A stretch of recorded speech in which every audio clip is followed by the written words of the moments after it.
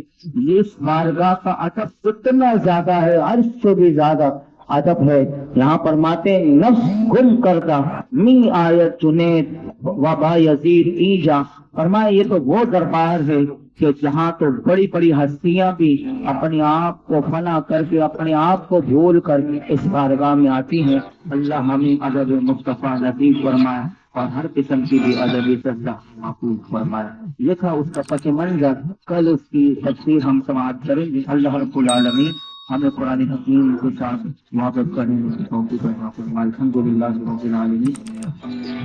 والصلاة والسلام على سيد الأنبياء والمرسلين وعلى آله وصحبه أجمعين۔ لقد جو کچھ نہ سنا